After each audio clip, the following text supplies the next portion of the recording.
Good evening, ladies and gentlemen. Welcome to WeatherBrains episode number 796. It's the pre-show, magical time of the program where we do three things. We share boring personal stories, humorous anecdotes, and we say outrageous things. I am late. I'm late. Tardy. It has been a really, really busy day. One of those days where you just can't seem to catch up. So let's get the embed code up and running, which we have done. Let's invite our guests and get them on here so they will not believe that we forgot them. All right, so here we go. Yeah, this, goodness, I'm doing so many interviews surrounding the April 27th anniversary. It is keeping me busy, which in a way is good. It keeps me off the streets and out of jail. So let's invite everybody on. Tonight, I want to say we're doing our first April 27th anniversary show here tonight. And this will involve a segment of that event. You know, this was a multiple day event across many states, and I believe that we're going to be doing that here tonight. So we will find out here in just a matter of moments. I have not looked at my show notes yet. Did a podcast today with a guy named Michael Lewis. Y'all ever heard of Michael Lewis? He's an author.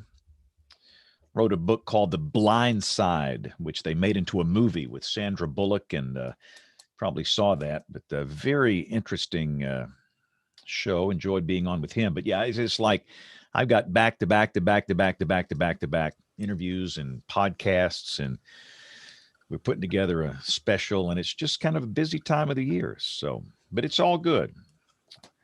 Oh, and goodness, I commissioned a local artist to come in and record the closing song for our April 27th special. She has the strongest voice of anybody I know in this city, and she actually teaches music in a public school. She has a family and kids, and she just doesn't have time to be a recording artist. But our son Ryan, who's an audio engineer, went out to record her today at her school. And goodness gracious. Amazing grace, how sweet the sound that saved a wretch like me. But anyway, we're going to roll the names of the 252 people that died with her performing that at the end. And I'm an emotional wreck. I've got hormone problems or something. I've said this before. I mean, you can look at me funny and I'll start crying. I mean, I'm going through male menopause. I mean, there's something wrong here. It's hard. Now, who was that singing again? I missed that. She's a local music teacher. I mean, her voice is just so powerful. She teaches in a public school, and she did that in her classroom today. Oh my word! Wow. Gosh, I heard her. She was in a movie called Woodlawn, which was about the integration of college football at the University of Alabama, and she was in that movie. She's done some pretty high level professional stuff, but she just wanted us to raise kids and raise family and teach music to kids. So that's kind of cool. So Bill Murray sent me a note with all I totally forgot. I've got to invite everybody here. So. Oh, no wonder. Mark was asking me. He was like, have they been sent yet? I'm like, yeah, I got mine. No, I've been so stinking busy. There's so much going on. So let me see, because he sent us a note that he wasn't going to be babies here. Oh my goodness. No, he's not. And he left me like in charge. I'm not sure. I'm going to leave that to Kim. I'll take the first little bit until I have to get into show. So let me do these other invites here. Stand by. All right, there's one. And here comes another one. I think I've got 4 of these.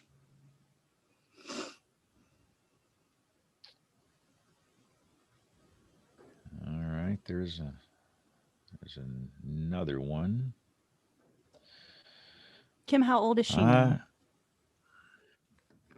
She is 6 months now. Oh my goodness. It's been 6 months. I know. Can you believe it? When did that happen? No idea. Pandemic time is just. Just had her Oh, like a week ago. Cute. Okay, now the guests have been invited. Now we see if they show up. I have been on, yeah, Right? I have been on so many of these shows. It's just like I get off one and I need to like focus on ours, you know, like we actually have our own show here. So I should be focusing on us tonight. All right. So we got Mark, who is joining us. And we got 3 others. Who's leading our discussion tonight? Aubrey, is that you? I'll start, and then when I get into show, Kim will take over, jump in, and all that good stuff. Okay. Cool. So we'll give it another couple of minutes here. Sorry, the tardiness is totally my fault. Hi, Mark. Hello there. I'm Actually- glad somebody else is tardy. I thought I'd be tardy. No, I'm going to put my mic on for show real quick while we're waiting. Mark, I have Sorry, been James. tardy all day long. I've been running 15 minutes behind since 4 a.m. and I just can't catch up. I don't know. 4 what's wrong. a.m.? Good Lord. Wow. See, there's Yeah, the who- problem right there. You're Yeah. starting at 4 a.m. Goodness. That is problematic. No, it's just like 4 o'clock, and it's just so odd. I've had something over and over and over and over, and every time I think I can catch up, no, you got to do this, you got to do that, we got to do that. We're just at a really busy time of the year, and I am so thankful the weather is quiet. Goodness, if we had severe weather to complicate this week, I think my head would explode. So I did invite everybody else. Maybe they got mad and they just decided to bolt. Oh, he forgot us. Oh, bother. These people forgot me. I'm leaving and I can't do it. So yeah, we'll give it like 2 minutes and then we'll get started. But yeah, the next 2 weeks will be a very interesting show here. And what I told them for this April 27th thing we're doing here, I don't want anybody. I just want it to be me, just me. I don't need reporters. I don't need anchors. I don't need. It's just me. Just give it to me. Give me the ball. And So what are you doing for it? I'm doing some video elements on my own because I want to do it right. And not that I don't, distrust anybody, but I just want to do it right because it's a very special event for me. And I think I'm the only guy that knows how to do it right, to honor these people that died and to talk about the day. So I've just got all I need is a director and an audio operator. I don't need anything else. I don't want format sheets. I don't want time cues. And I said, I don't want to do it on television. I want to do it on the live stream and on Facebook and all these platforms. I don't want to be on television. If you want to air it on TV, fine. But so they're going to have it on the over-the-top thing. Our over-the-top deal is called Stir, STIRR. So it's going to be on Stir and all the live streams and Facebook Live. Yes, that's all I need. So because it might run 37 minutes, it might run 52 minutes, it might run an hour and 4 minutes, and I don't want somebody in my ear screaming at me one way or the other. So I wanted to do it differently. And I think it's kind of low key. A lot of the municipalities, their remembrance is going to be fairly low key as well. Hey, Paul, can you hear us okay? And you might be muted. Yes, can you hear me all right? Yeah, loud and clear. Okay, very good. All right, good. So let's get this thing started here. All right, let's record track 1. And track 2, and here we go in 5, 4, 3, 2, 1. Oh, hang on, wrong. False start. Here we go in 5, 4, 3, 2, 1. WeatherBrains is brought to you by Midland Weather Radio. Every home, school, and business should have a NOAA Weather Radio, the official voice of the National Weather Service. And the AMS Weather Band. Join the American Meteorological Society by becoming a member of the band. The AMS Weather Band is a global community of weather enthusiasts dedicated to learning and sharing their love of science. Visit amsweatherband.org to learn more and join the band today. WeatherBrains episode number 796. Weekly show that's all about weather. Can't believe the show is almost 800 episodes old. Wow. Glad you're with us, and another very important program here tonight. We're just kind of going to jump right into it, but let's introduce everybody on the panel. Jen, good to see you. How are you, ma'am? I'm doing good. Good to see you all hanging in there. It was great today. Low 60s. Loved it.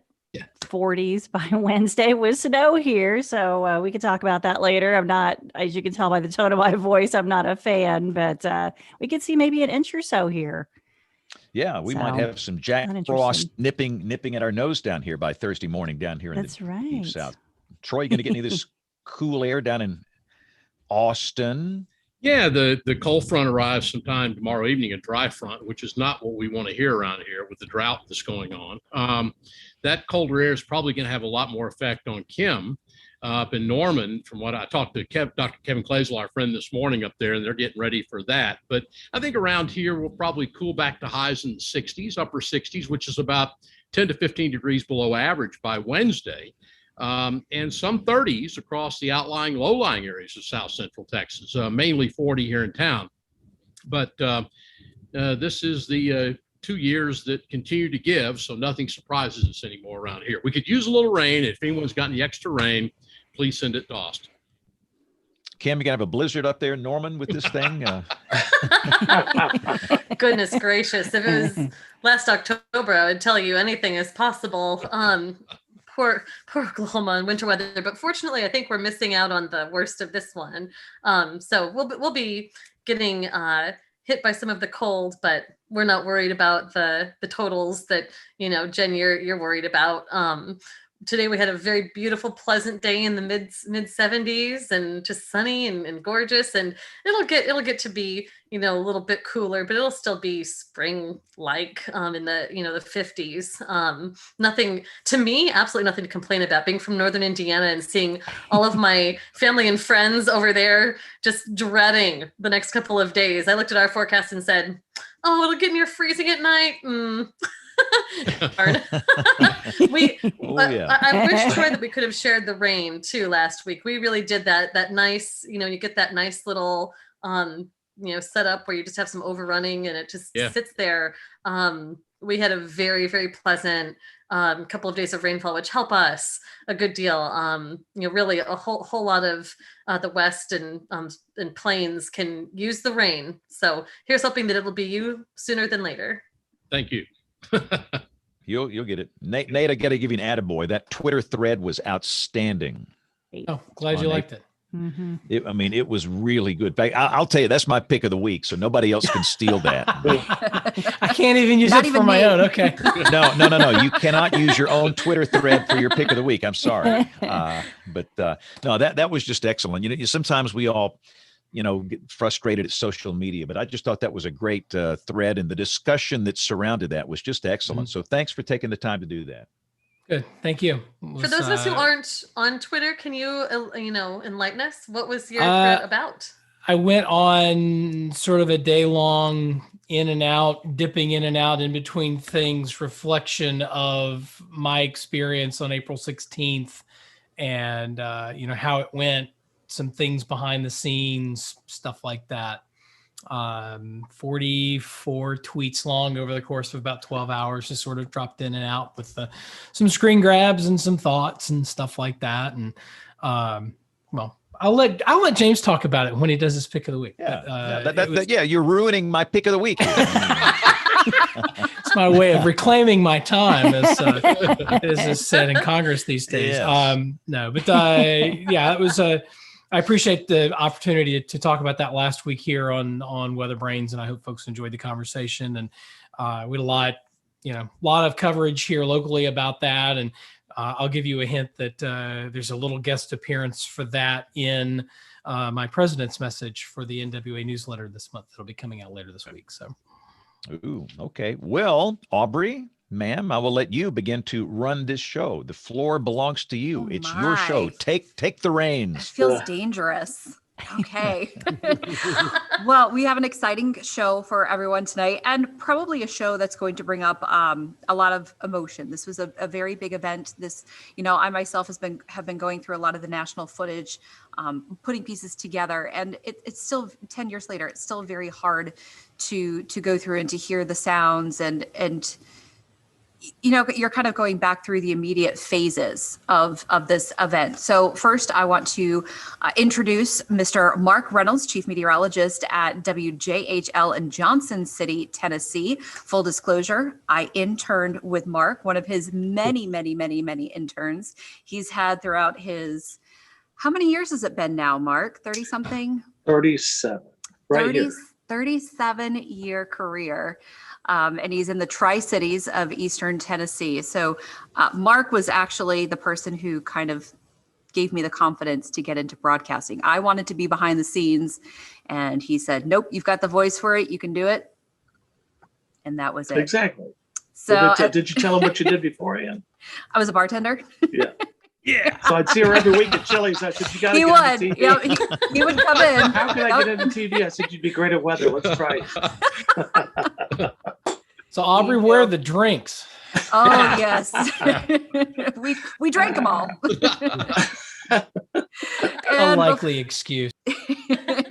And we will move on to Mr. Paul Berries, also in the eastern section of Tennessee and Chattanooga.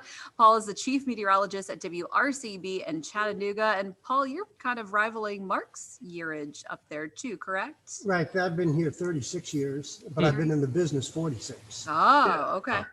So as a matter of fact, you caught me in time because in July I'm retiring. Ah, all right. So, Breaking news alert. We need to roll the Well, breaking they- news stinger. Wow, that is breaking news. Goodness. Congrats, Paul. yeah, Yeah. it's been a long time.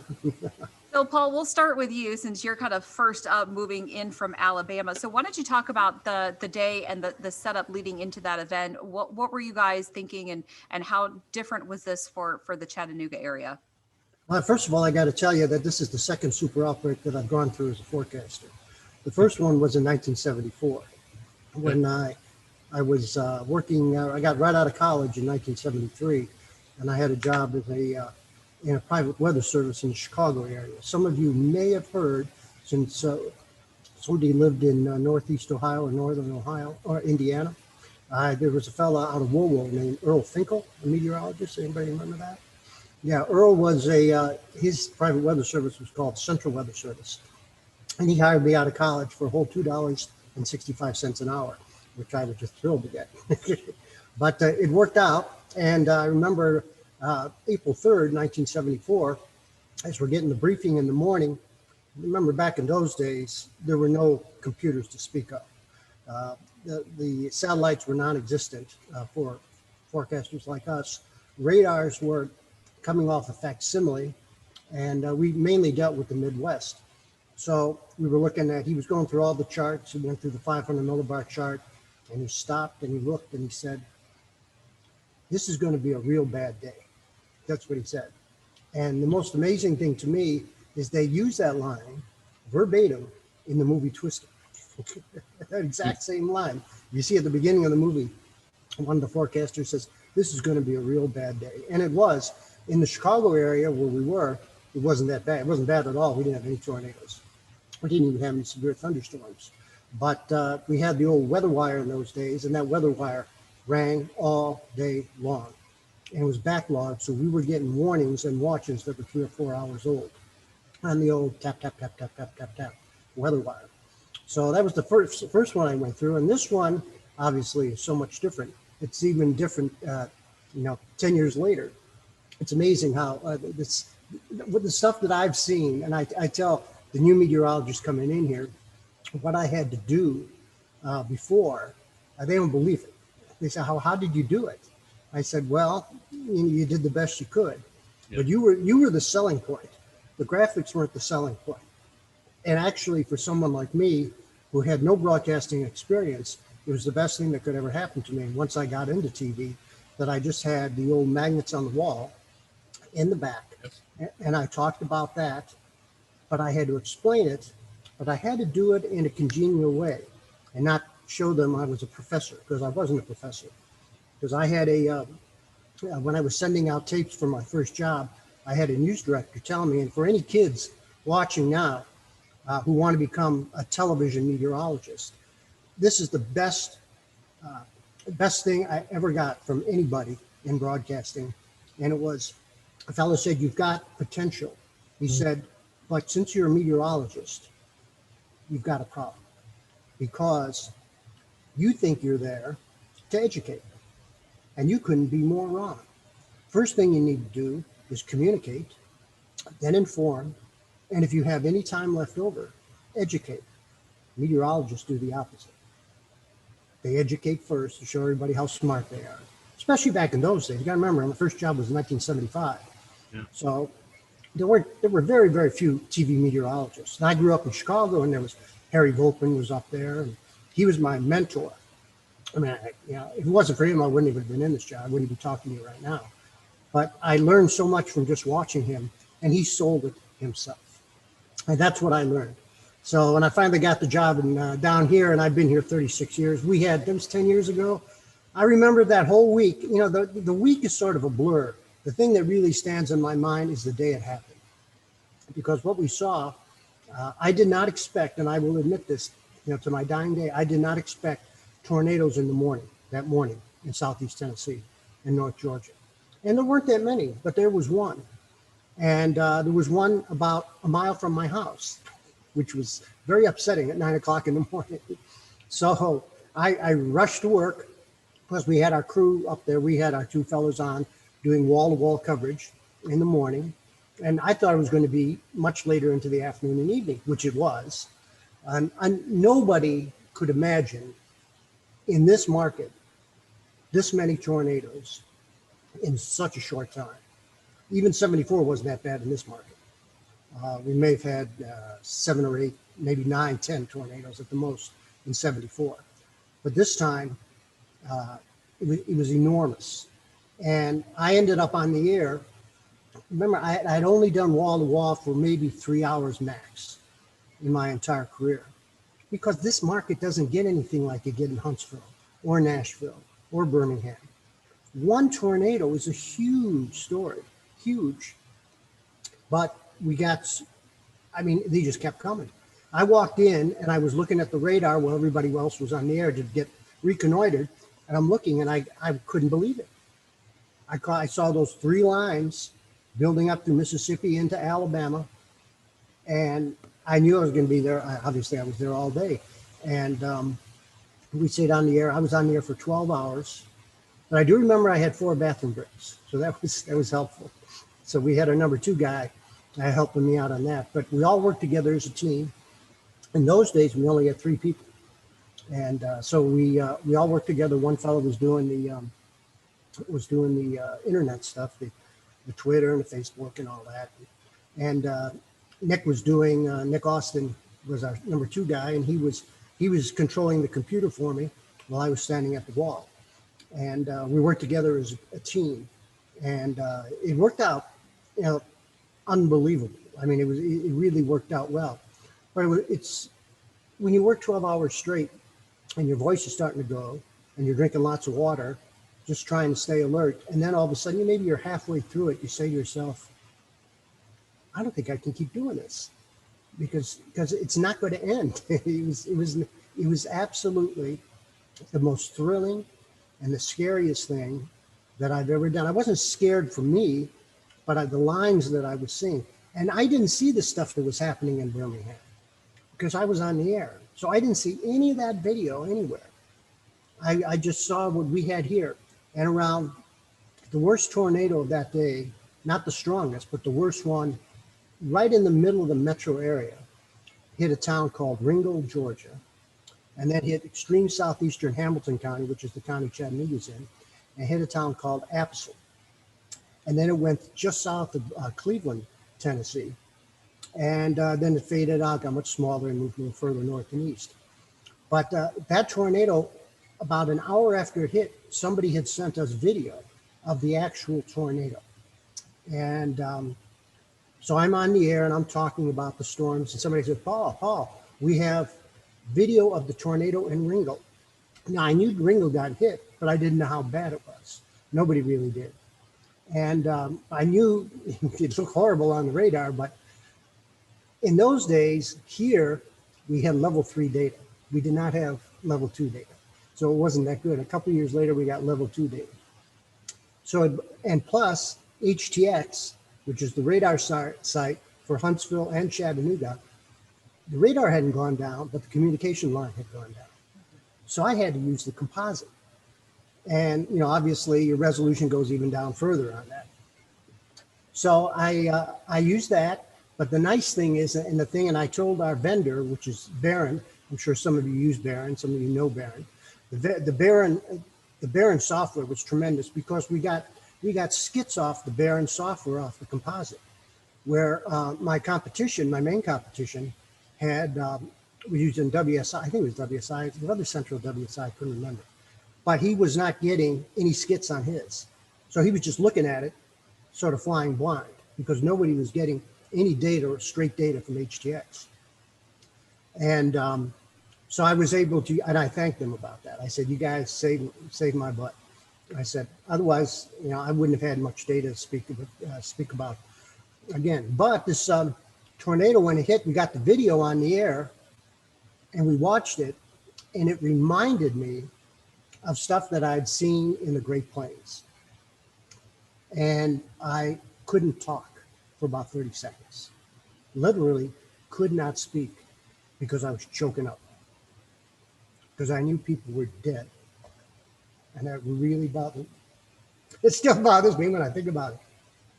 It was and this market has never, ever seen anything like that. Like I said, one tornado in this market is a huge story. When you have, I think it was over 40 tornadoes we had, and over 70 people got killed. It was in this market, and there were two. We've never had an F4 before in this market. We had 2 F4s, and then in Northeast Alabama, which is on the fringe of our market, but still people watch us there, they had an F5 and EF5, and we didn't know it at the time. No, but you didn't know they were F4s or F5s. But when I saw the video of that tornado in Ringgold, I had never seen anything like that in my life. In the town that I was working in, because I worked here, worked in Cleveland, Ohio, and I worked in Fort Wayne, Indiana, and little eastern North Carolina, Washington, North Carolina, Washington, Greenville market. Back in those days, I'm sure, I don't know how long all of you have worked. Mark's worked as long as I have, almost. I know James has worked, you know, a long time too, probably in the days of the graphics on the wall. But it was almost impossible to do wall-to-wall coverage back in those days because there's nothing to really talk about. All you're getting is the warning from the Weather Service, and there's no real radar to show because the radars look really bad in those days. Nowadays, you can go forever if you have to. You don't want to, but you know, it was very helpful, and it was also helpful to have other people helping you in the background because normally I would have been by myself. And if you don't have other people helping you, you get especially when you get tired, you start making mistakes. So they can prompt you with questions. They go, why don't you take a look at this one? So now they show me this. Because, you know, you do get fatigued after a while, 12 hours. And I remember at the end of the day, in the 11 o'clock news, because it was pretty much over by 11 o'clock news. I was on the air. It was pretty much my show. They did a little bit of news. They got some video out of Ringgold and a few other places, and they showed that. But I said, it's all over, folks. I said, tomorrow you're going to see things that you've never seen before in your life in this town. I said, as far as destruction goes, it's going to be the worst thing you've seen. And you've never seen the Civil War. You've just seen pictures. And that's what it was like in those areas that got hit. And it was, you know, obviously it was the thrill and the most depressing thing of my career that I've never gone through. I went through the '93 blizzard, which is more enthralling, but that's a long procedure, and that's not normally killing people. This is like, you're getting bombed, and what are you going to do about it? And ever since then, when I mentioned, especially for about 3 or 4 years after that, I mentioned the word thunderstorm, I got calls, I got emails. Are there going to be tornadoes? Are there going to be tornadoes? Because people thought that it was impossible for happening again. Whoops, but I disappeared. No, I think we're getting some weird audio. James, James has Yeah, got it. that was I've muted that, so you're good. Okay. Oh, okay. Go ahead, Paul. Okay. A couple days afterwards, I got to tell you this story. This is a great story. A couple days afterwards, I got a call from the head of the Air Pollution Control Board in Chattanooga, and his secretary called me, and he said, Bob wants to talk to you. And I said, I never met Bob Covey. That was his name. I said, why does the pollution people want to talk to me now? I mean, we're still getting over the storm. So she put me through to him. He was at his house, near his house, because he didn't have a house anymore, in Appleton, Tennessee. And he said, I just want to thank you for saving my family's life.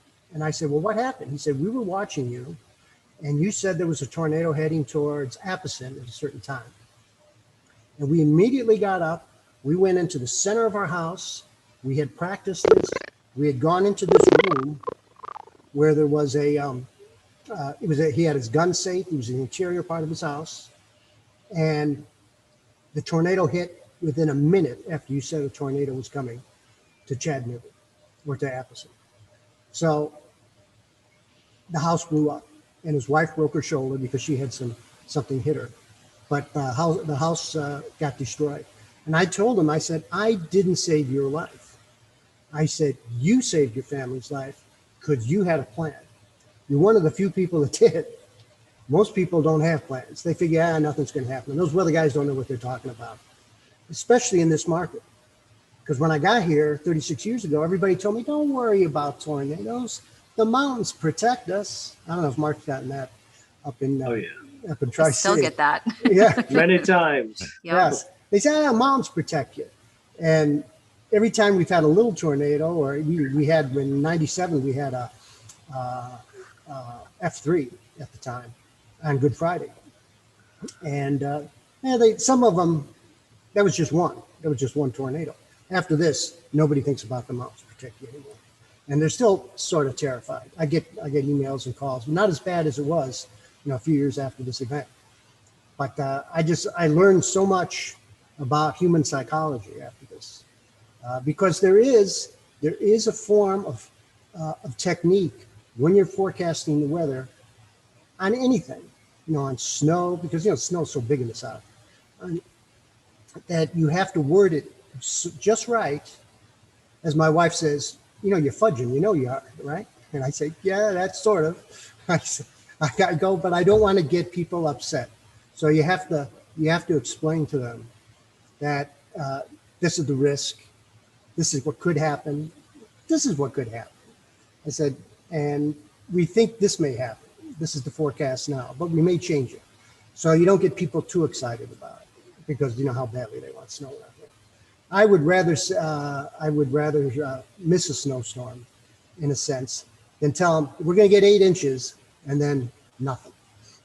That would get them really especially the teachers' unions. They'd be all over me. So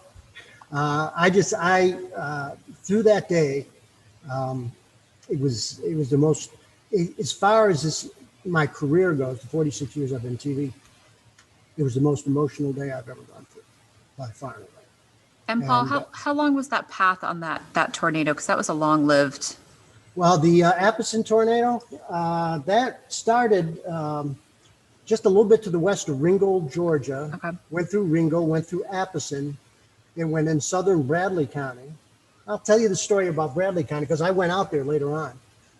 And it's actually not too far from where my wife's father-in-law lives now, but they didn't know each other at that time.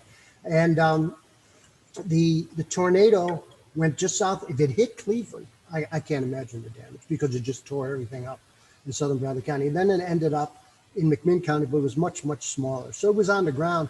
It had to be at least 40 miles, if not more. I don't have it here right here. I'd have to look it up. But it was a long one.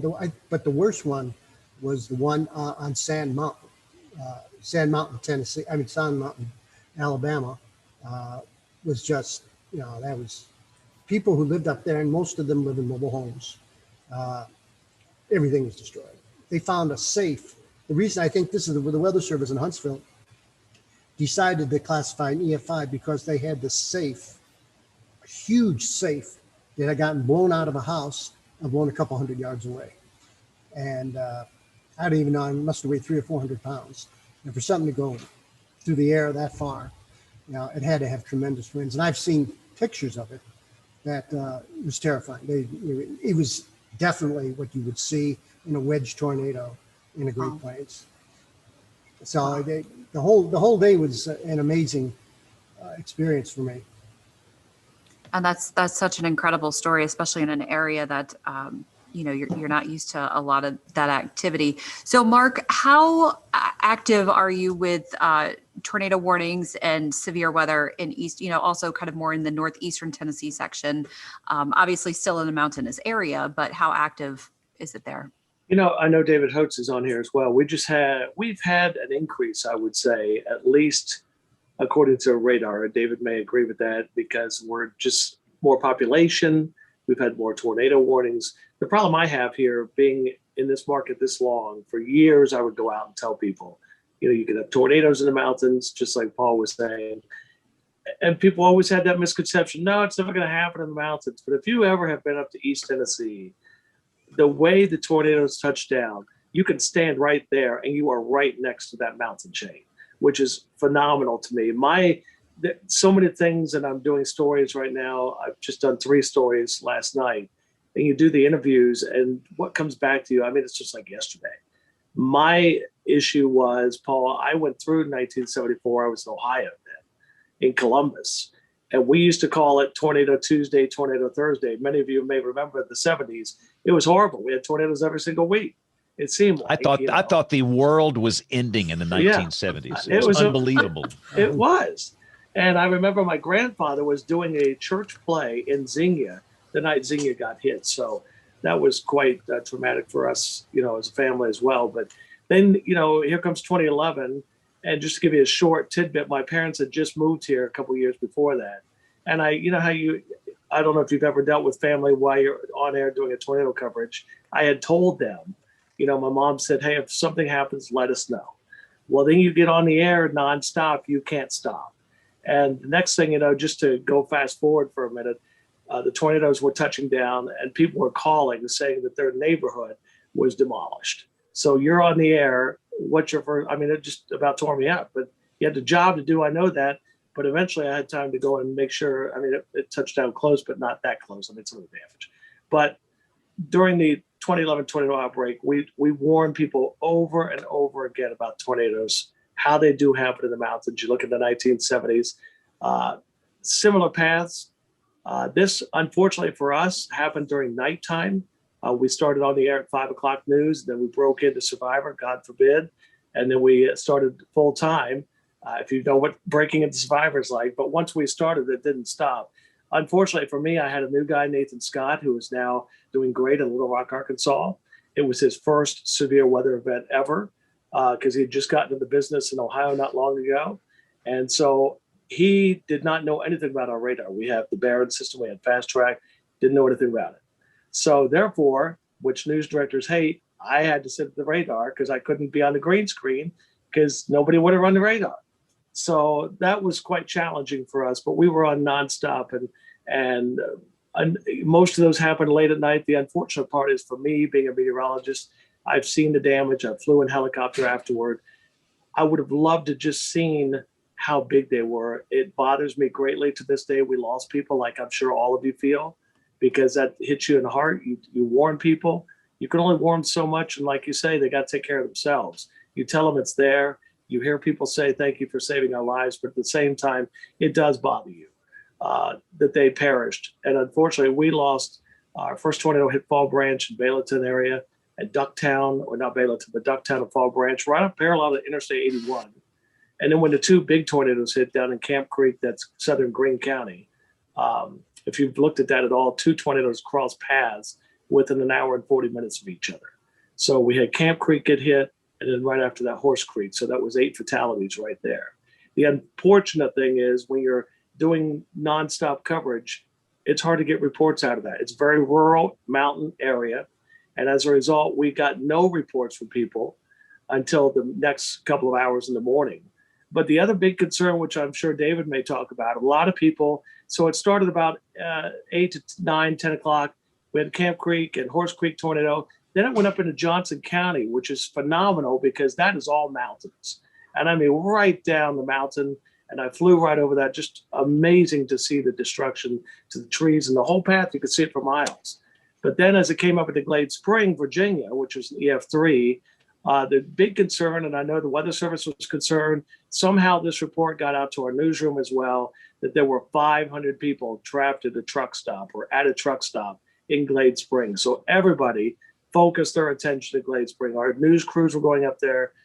Thank God that did not happen, but that was one of the big concerns. It did quite a bit of damage in Glade Spring and hit the gas station there. And across the interstate it went. It caused numerous damage up there as well. But we had fatalities there. But yeah, it's heartbreaking. I mean, you go through that. We've never had anything like that since I've been here. We've had minimal tornadoes, but nothing like that. And then you go look at the damage. I remember flying with Wings Air Rescue out of Johnson City. They took me up in their helicopter, and we went all over. And they were just thinking like maybe spotty damage until we got to the damage area. But even I think they were impressed or amazed at the damage. But I mean, we even had boats up in the trees and all kinds of stuff. And you think rural Tennessee, you think mobile homes. No, there were two-story homes, two-story well-built home that got completely turned on its foundation. So just amazing to see that. It's still, hard to talk about at times, but you got to tell the story because so many young people do not even believe it happened, know nothing about it. And the unfortunate part is I still have people, are the mountains protecting us? No, they don't. And some of those actually, as David knows, I know this paper has been written on that, some strengthening due to the wind flow there down the mountain valley with the boundary layer wind and so forth. So that's the story, but it was, something that goes down in history. I just hope it gets documented well by myself and others so we can always remember that. I think you've got two great points there, because if we think of some of the kids that are maybe new meteorologists this year, they're coming out of college, they're 22, 23. 10 years ago, they were 12 and 13. And we're to the point where, okay, we're hiring the new meteorologist and, what's super outbreak of 2011? I don't know what that is. So that's a really excellent point.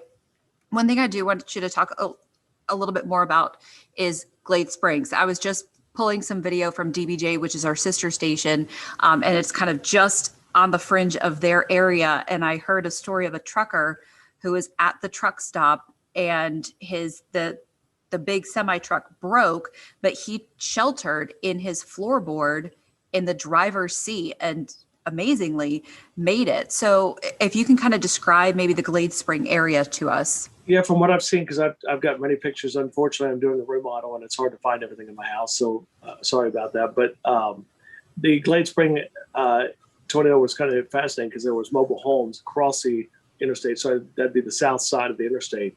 That got picked up a mobile home and thrown into an apartment, 2-story apartment complex.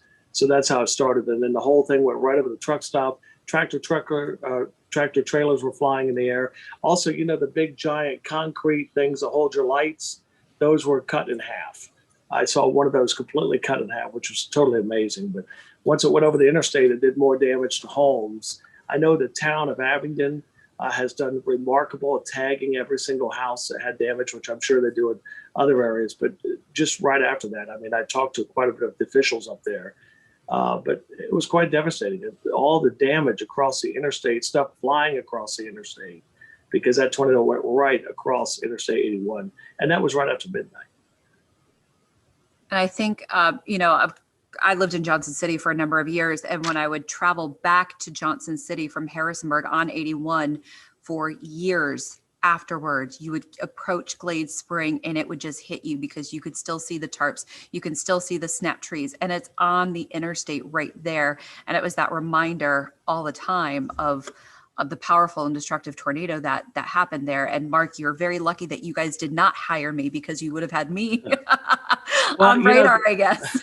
The interesting thing is about that, because it was at night, as a meteorologist, you get frustrated because I heard so much about the lightning. I never saw the lightning because I was in the studio the whole time. And the hail, they said, was absolutely incredible. Golf ball, baseball, even larger than that. But a part of me, and I understand, I just heard the other day that a sheriff may still have some of the tornado on the camera in the dash of the Camp Creek tornado. But flying over that, I've got pictures of giant swirls on the ground, which I'd love to share with you guys at a later point, but huge swirls. And I just wonder, because it was night, how big those were and what people would have thought had that been daylight. I mean, just to see that, because I know, James, you got all the cameras down there. We can see all your tornadoes, and Paul, yours, like I say, but at night it's even worse. You can't see anything. You got the mountains, and you just wonder, how big. We had a photographer up on one of our Interstate 26 here north of Johnson City, close to my house, and they actually caught what, I don't know if it was or not, but what looked like a dissipating tornado, but you never know what that was because it was all nighttime. So it would be fascinating to see what the size of those were, how big they were. So let's go ahead and bring in our National Weather Service meteorologist, David Hotz. David, thank you for joining us tonight. Thank you. Thanks very much for having me. Oh, no, I think we have an audio issue. I think we have an audio issue, David. I'm so sorry. So you might check the... It sounds like there's a fleet of mice running through the office there. I guess that's the best way to do that. Should he exit and maybe try to re-come back? Yeah, turn it off and on again. That's always our solution here. That actually works. Just unplug it. Yeah. Are you using the computer mic, David, or an external mic? Boy, I think he said external sound right there. Yeah. Yeah, we're going to mute you, David. You might try a reboot here. The video looks great. The video's clean. The video's perfect. Yeah, the audio is, and most people listen to this, so that's the problem here. So you might want to reboot it and bring it back up, and we'll try it again. So, and I'll just kind of quickly talk. David Hotz is the meteorologist at the National Weather Service in Morristown. Oh, we're still. Yeah, it's Aubrey. It's Hotz. Hotz. David Excuse Hotz, me. yes. I did that the other night. Appreciate it. Still Mickey Mousing. Yeah. You've got to admit, it's nice to take a little bit of a breath. This is actually, my goodness. Yeah. You guys, both Paul and Mark, everything you've had to say the enormity of what you're saying. I think it does need to settle, for a minute. Can you even... even for yourselves, it must feel like you can even believe what you experienced.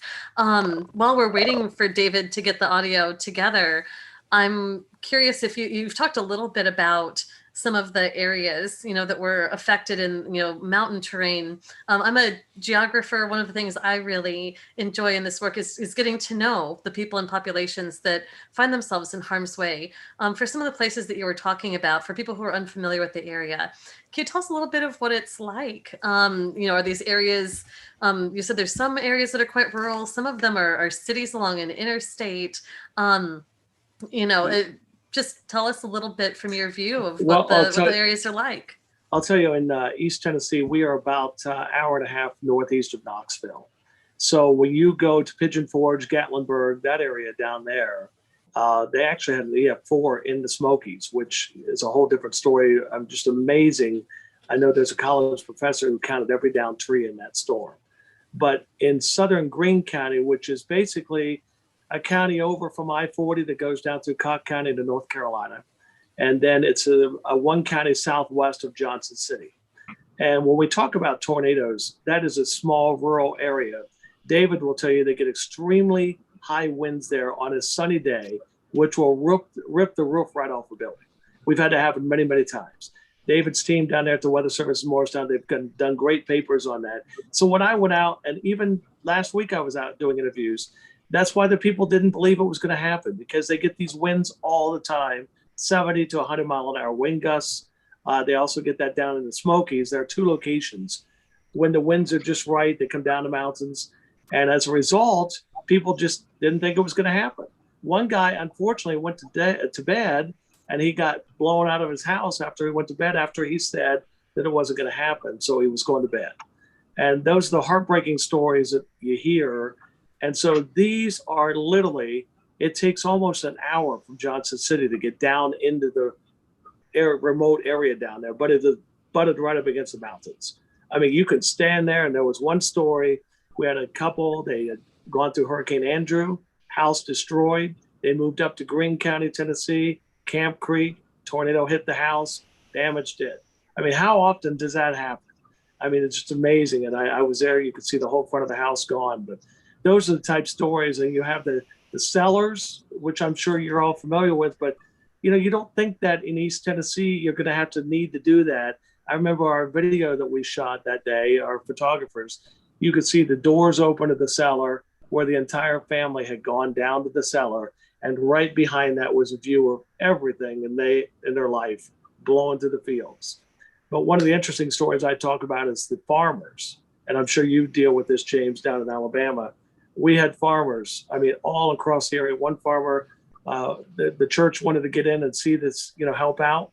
They told him, no, you really can't get in there. And they finally got in, and they asked the farmer, is there anything we could do for you? And he said, yes, you could all join hands and walk my field to make sure you can get the debris out, because I have a living I have to make. And he had to do his hay and so forth. So, his field, you don't think about stuff like that. All the debris and the animals, the amazing amount of animals that lost their lives too. So, but yeah, those are rural communities. And Glade Spring really is just northeast of Bristol, Virginia, Bristol, Tennessee, not that far away. But it's a heavily populated interstate there. A lot of traffic on that interstate. It's amazing more people didn't die, unfortunately. I mean, it's a good thing they didn't, but it's amazing they did not. So. I'm going to say, Aubrey, do you hear me now? Oh, yes, we can. Yay. Yes, we have success. I tell No you, more mice. sorry about that. No, that's okay.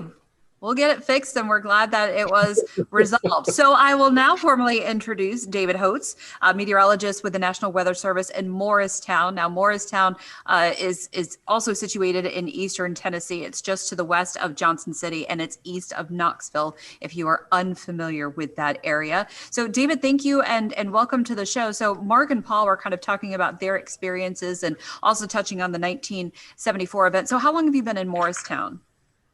I've been in Morristown for about 26 years.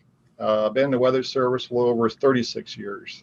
So I've had a chance to know Mark Reynolds for probably about 26 years. So, but yeah, I've had the pleasure to work here in Eastern Tennessee for quite a few years, and in a lot of different roles as a forecaster and a senior forecaster, and now I've been fortunate to be the science officer here at Morristown. And I'm going to ask my final question because I've got to hop in the show and Kim's going to take over for me. But Mark was touching on some of the mountain meteorology and the mesoscale features of Eastern Tennessee, obviously a very mountainous area, Chattanooga also, as well as my area of Virginia. So will you touch on some of the research and stuff that you guys have done over the years with tornadoes and the mountains? And of course, this big myth that still exists that the mountains protect us from tornadoes. Yes. I want to say the April 27th event definitely broke that myth. Back during that event, we actually had an EF4 tornado that went right across the Smoky Mountains. So, and it actually was a 15-mile length of an EF4 tornado that went across the Smoky Mountain National Park. So it's kind of what everybody's been saying. That's definitely a myth. Tornadoes do happen here in the mountains.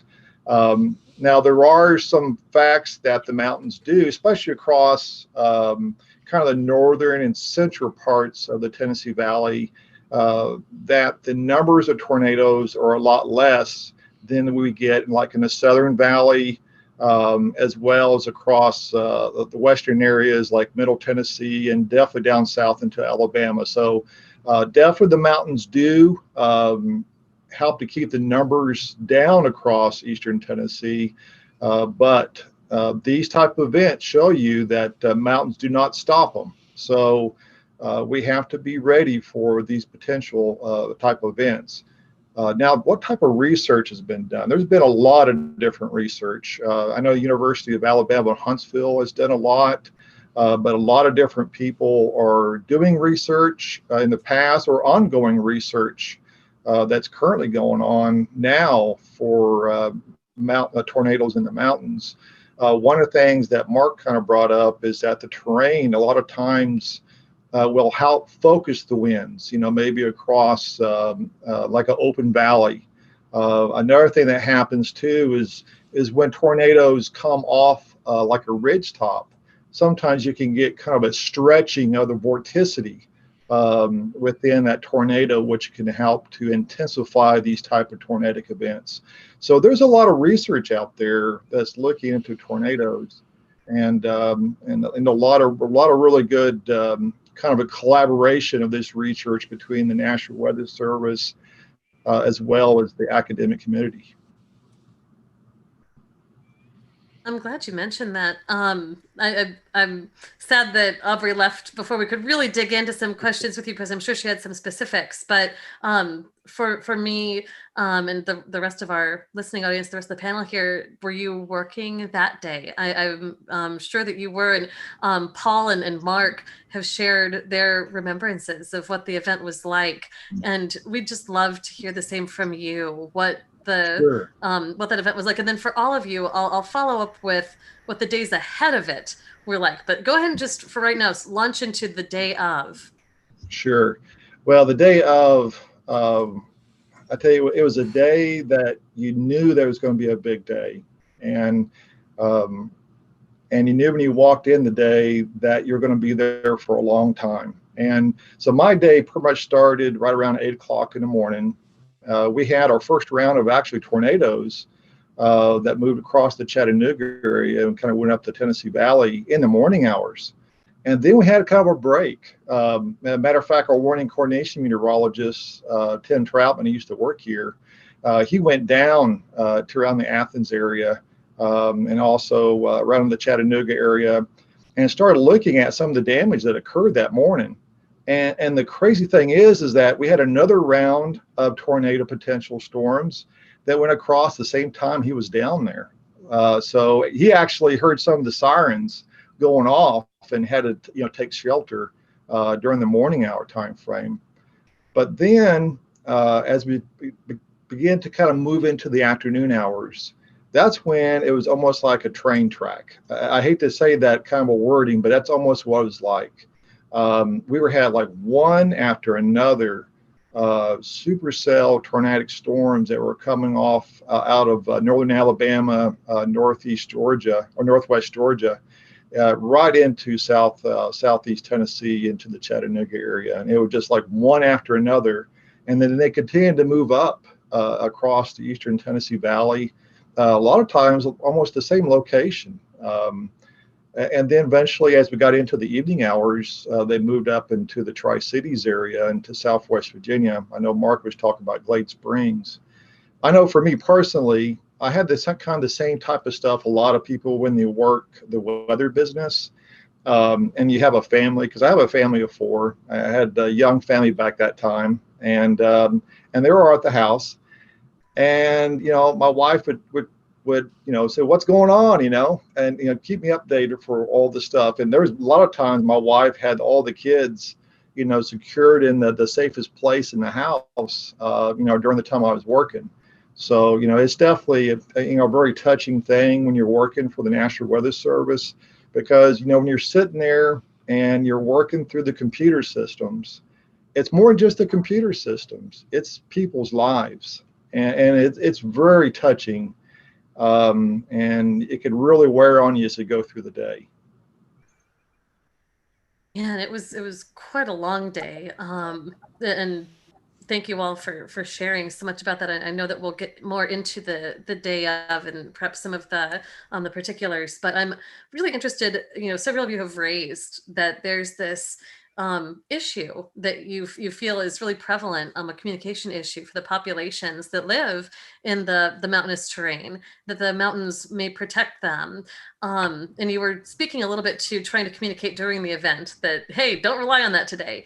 I'm curious to know, in the days leading up to the event, as you saw the forecast unfolding, what were you thinking? And were you believing what you were seeing? How were you gearing up? And we'll start with you, David, in the Weather Service, and then we'll go, to Paul and Mark. What were you observing? And were you trying to think about, how am I going to explain this to people? Exactly. Yeah, that's the thing about it, because when you work and try to get the message out, it's all about communication. We have the science. We're looking at things, and this is just a gigantic event for our area, and we knew this event was coming up. Now, obviously, we didn't know exactly how it was going to unfold, and I'll be honest with you, I knew it was going to be a big day, but I had no clue it was going to be this big of a day. This was unprecedented. I mean, it's just unreal how big of a day it was. So, trying to get people to realize that this is a day that you need to stay alert. This is not your typical severe weather day that you might have some storms around. This is a day that could, this is life and death, life and death situations. And so all we can possibly do is, work with our partners. And our partners are like our emergency managers, definitely the media. The media partner is our collaboration with them to get the message out is crucial. So we need to work with them. We did a lot of different what we call webinars. It's essentially just getting everybody together and talking about the event. That happened quite a bit up before the event and during the day of the event. Trying to get the message out. But honestly, when it comes to National Weather Service, we have to work with Paul and Mark and on all the media to get the message, because they have the total connection with the public, and to try to let them know that keep alert, stand by your radios. If you have no weather radio, keep it with you. Know where your family is. Know where your extended family is, so everybody knows what to do. That's great. Well, that tees things up really well to go to the media partners. And I'll start with you, Paul. Tell us a little bit. I mean, you might feel similarly to David. Was this even on your radar in the days leading up to, or when did it dawn on you this might actually occur? I can't exactly remember which day it was, but I think it was about 48 hours. I start to take things real seriously when I'm looking at that system. And the only time I've ever had to do that before was in the '93 blizzard. And the computer models back then weren't that great, but this one, the old, what they call the aviation model, nailed it 5 days out, and it only went 5 days out. So, so a few days ahead of time on the blizzard, I think it was 24, 36 hours before the blizzard hit, I said it's going to be the worst storm in the history of Chattanooga, and my news director went through the roof. He said, "Are you crazy? Why are you saying this?" And he said, "You're sticking your neck way too far out." And I said, "Well, Bill," I said, "I've been through 2 other blizzards, and this one is going to be bad. You've never seen anything like it." And that day, as we were driving from the hotel, at 6 o'clock in the morning from the hotel, which is not that far away, but it seemed like an hour, I looked out and we're crossing the Tennessee River. And I said, "This reminds me of Chicago, where I grew up." That's what it looked like.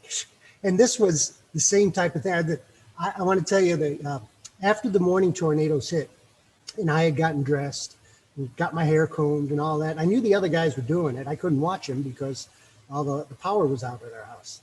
And as I'm driving to work, usually after storms hit, you can feel the stability in the atmosphere. As I'm driving to work, I felt no stability, none.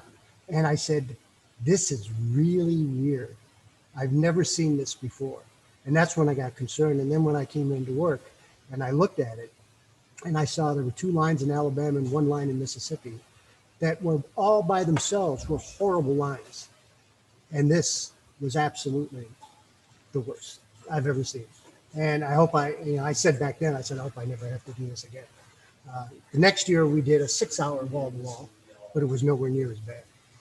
So, Yeah, so it sounds. I'm just recalling the forecast for the event and trying to remember. Do you remember even what category your area was in? Because there's been some conversation with things like the Storm Prediction Center convective outlooks. Are you in the bullseye, or are you sort of outside of it? And does that change even your perception as a forecaster? What could happen to you? If we weren't in the high risk, we were very close, if I can remember. I remember I saw one before I did this, I looked at some of the charts from the National Weather Service, and I noticed that the high risk was very, very close to us. I can't remember exactly. David may know, but I want to say this because they're going to do a promo here in a second. But I want to say this. I want to tell David and everybody at the Weather Service. I've mentioned this on the air so many times. Those guys at the Weather Service were unbelievable. I mean, there's no way we could have done any of that without them. They were so on top of it. They were putting warnings out 2 counties ahead of the storms because these things were moving like 65 miles an hour to the northeast. The storm that hit close to my house was near Tri-City by the time I got to work. That's how fast it was moving up that interstate. It was enormous. I couldn't believe how fast they were moving. And the Weather Service, every tornado after that, wherever the tornado was, 2 counties ahead of it, they were putting out warnings. And they were warning people, they'd given them 20-minute lead times. That's never happened before. How do I, in the old days, you only got a warning if they saw it. Now, they're 20-minute hit. I mean, hallelujah. That's the best thing that could ever happen. And still people hid in the wrong places. And most of the people that died were in very flimsy homes or mobile homes. And you can't, I've tried to tell people, if you're in a mobile home, you leave the mobile home. You don't want to be on the road. It's better to get soaking wet in a ditch somewhere, far away from the mobile home, than it is to be in the mobile home because nothing is going to be left. Now, we got a tie down. A tie down's not going to help you because a tie down, I've seen it. The tie downs are still there. The mobile home is gone because it blows up. I said it's like a gigantic explosion. Instead of an explosion of fire, it's an explosion of wind. And you have no concept of what it's going to do that place. It's not going to be there anymore. And it's going to blow everything to shreds for miles and miles and miles. And it'll do that to you too. People don't want to hear that and they don't believe you. I think they do now. Some of them do. The ones that are not kids, were kids back then or weren't even born back then. But I think people have learned that they've got to get out of it. Because last year on Easter Sunday, we had an EF3 almost in downtown Chattanooga on Easter Sunday.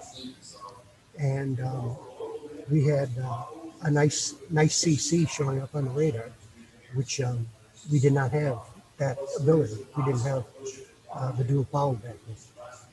And we saw these debris balls that were, they were enormous.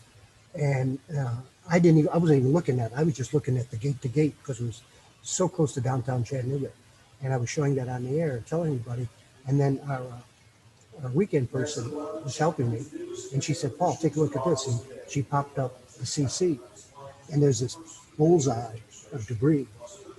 And all I said was, oh my. That's all I could say. Because I knew this stuff last year was just exploding. And I thought when I went home that night, because it was just that one storm and some others in Georgia. All the ones in Georgia killed more people than this one. But I went home and I thought there's going to be 30, 40 people dead out of this one. Because this ain't a big popular area. And only 4 people died. And I was shocked. But they were listening. On Easter Sunday. How many people watching TV on Easter Sunday? So it's getting through, slowly but surely. And that's the thing that makes me feel good as I'm about to retire. At least I got some of it ingrained in people's heads. And now I get calls all the time. Where can I get a weather radio? Because I've been pushing that for 30-some years. And so they're buying weather radios now. And I tell them about the apps. We show them how to use the apps on TV or the Channel 3 app. And that I said, you need more than one way to get it. In the old days, you were lucky. You were either watching TV, the radio stations, half of them didn't even broadcast that stuff. So they did it on, you was either watching TV or you had a weather radio. And the weather radio, to me, is still the best thing. And I said, it's your own siren in your house. That's what I try and tell them. It's your own siren. You don't have to spend thousands of dollars to have a siren in your neighborhood that you're not going to hear anyway, because your house is all closed up. I said, what is that sound out there? Oh, it's probably the TVA thing going off. And but the weather radios, people are buying them right and left. I'm getting a lot of old people, I'm old now, but a lot of the older people are doing that too. They said, can you help me? Can you help me put this together? I go, no. I said, but did you get a manual? They go, yeah. I said, follow the manual. And if you need the codes, I'll give you the codes. So I can't tell you what buttons to hit and all that. So unless I come over to your house and I charge too much for that. So. Well, it's great to, it has to feel really rewarding to be able to look back on that and see how much things are improving and that people are asking for these things. And certainly every app and weather radio can help. And it's wonderful to know that that's been the reception.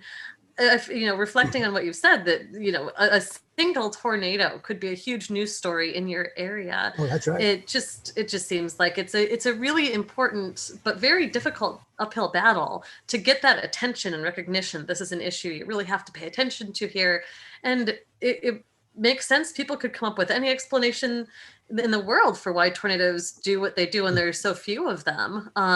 Even people who are paying attention, it can be hard to communicate that message. I think about halfway through this event, we ended up going, because there were a lot of power outages. And people were going, we were simulcast on the #1 radio station in Chattanooga.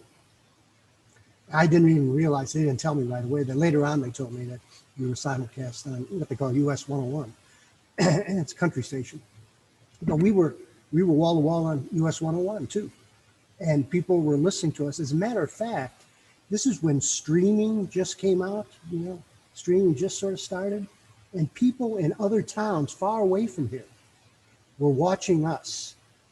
And they would call up their relatives in Chattanooga on the cell phones to tell them that there's a tornado warning because they had no power in their house. And from watching me from streaming, that they could give the family back home a warning. So, I mean, the streaming thing, and streaming even nowadays, God knows how long, it could be 5 minutes old by the time you get it on the internet sometimes when you're streaming. Mm-hmm. It's definitely not instant. So, but it's better than nothing. So, because people about halfway through really, really getting scared. And that's, I hate to do that to people, but, it's just part of the job. We didn't get any complaints about interrupting program that day. It's amazing. Not one. Not it's one. A rare day indeed. It's a rare day. 30 years ago, if we broke into something, remember there was a tornado near Ringgold, or I put out a warning for Ringgold many, many years ago. This is a quick story. A woman called, and we were NBC, and we were showing a show called This Is Elvis. It was a docudrama about Elvis Presley. And I had just moved into this market. I didn't even think Tennessee Elvis. I didn't even think, because we had tornadoes. And she called me up and she just reamed me. She was saying, I don't want to see your face on TV again, because we would just do live break-ins for 5 minutes. She says, a tornado has not hit Ringgold, and the tornado will never hit Ringgold. I said, go away. And she hung up. And after this happened, I thought of that. I said, I wonder if she was in Ringgold. 30-some years later. So. Oh, sorry, Troy, you're muted. Oh. But I know Troy wants to jump in here with a question. Oh, okay, go ahead. Yeah. We got a wealth of experience, every one of you, David, and I've known Mark for a long time, and Paul, a lot of experience here. And we won't even count James Spannon on the middle of it, but we'll just go to y'all three. We don't want to go back to Stone Age. But do you think, and especially David, from the Weather Service standpoint, do you think in the time period that you've been doing this, in that part of the U.S. have people become better educated about the tornado threat, or do you think is it getting better? Do people have things changed in all these years, and since this event, and even before that, even since the '74 event, Paul? How have people's response changed to tornado events? Well, I think from how things have changed over years has a lot to do with social media. People get information so much quicker now than they did back then. It was, and the information too. The information they get out about these different events, about the severity of events, is so much better now than it was back then. And it continues to evolve as social media evolves. But how do people react? I think a lot of that has to do with how people have seen things in the past. After the April 27th, 2011, people were on it. They knew the severity. But I think as you go through the years and you don't have something for a while, then you start to lose it again. So, and that comes with education. We have to get out there and educate. But that's how I see things. I'd be kind of curious to see what other people think. But David, one thing that is interesting to me, and this was going to be my pick of the week, but I'm going to bring it up now, and Jen knows where I'm going. 51 years ago today, April 19th, 1970, about 1 p.m. in the afternoon, an EF4 tornado hit Corinth, Mississippi. I was in the 7th grade there, and I still remember that day like today. Just because the memories I have, there were 4 people killed. It was and the unfortunate thing, this was a Sunday, and it was in a historically black church in Corinth that was destroyed, is where the 4 people died. And I remember this, and one reason, David, that I remember this was because later on, when I lived in Mississippi for a while in junior college before I went back to Texas A&M, there were still people, David, that would remember that day. A thunderstorm would come up for 20 years after that day, and people would go to the Civil Defense Shelter at City Hall on Child Street in Corinth, Mississippi. They knew they could go there for protection. Mm-hmm. But then, you know what, David, like you say, the years rolled on, and then it gets out of our memory, and time passes us on. But I do find that to be an interesting comment you made. Yeah, I think it's the kind of people's psychology.